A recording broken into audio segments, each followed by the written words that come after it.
Hey everyone, thanks again for checking out the video of this week's winner, Charlie Hoffman.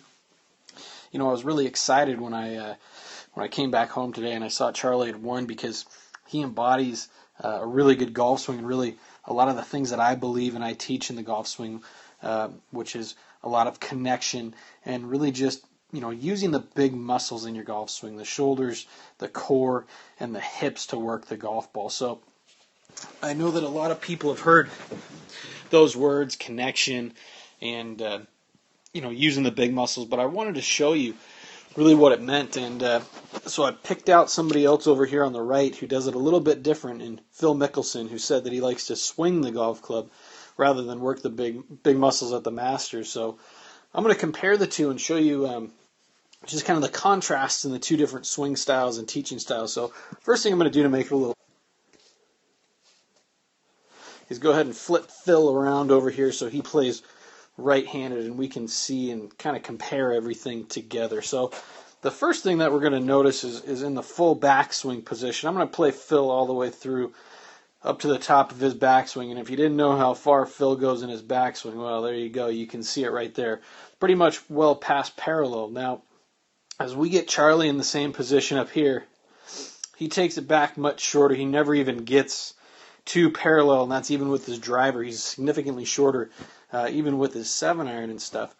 But a couple things that we notice here, and it's a little tough to see with Charlie because of his pants and the shadowing in this picture, but he's rotated his shoulders and tried to keep his hips a little bit more still. We can see that by taking a look at his left leg. It's not quite as bent right there as Phil's is over here.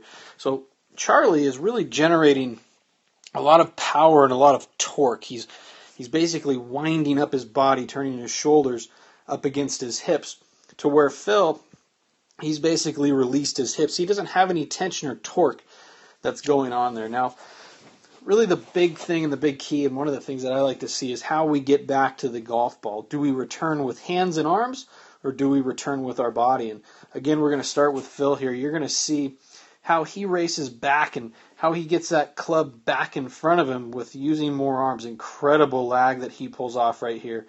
But as he gets the club back in front of him, we see very little hip and lower body and even upper body rotation. Everything's still square to the golf ball. Now, Charlie makes one of the moves that I absolutely love seeing in the golf swing.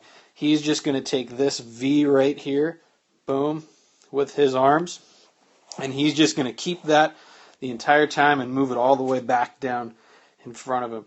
All he's doing is turning his body towards the golf ball. So as both of these players are in similar positions now, you can see Charlie's turn towards the target much more. We can reference his right foot starting to come off the ground. We can start to see some of his leg and some of his left butt cheek turning towards the target. And then what makes Charlie an even better ball striker and more consistent is he continues this all the way through impact. We can see as he goes through impact, we can see his back towards the target. His right elbow has just started to come off of his right side.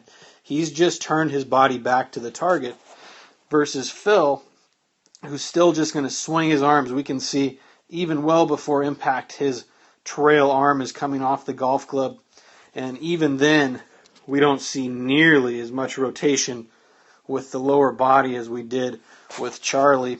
We actually don't see as much rotation from Phil until well after his swing coming through. He's almost in his full finish position before we see the rotation given by Charlie in his full swing. So those are just some things to look at when breaking down your golf swing. You're trying to figure out what you like to do. Do you like to be a hands and arms swinger that's really going to be static with your body and moving your arms around that centered position? Or are you going to be somebody like Charlie Hoffman who wants to get set up in a good, strong position in the top of his backswing and then just work the entire body down through the golf ball? I believe in what Charlie does. I think it's a little bit more consistent, but whatever you do, pick it, stick to it, and practice it.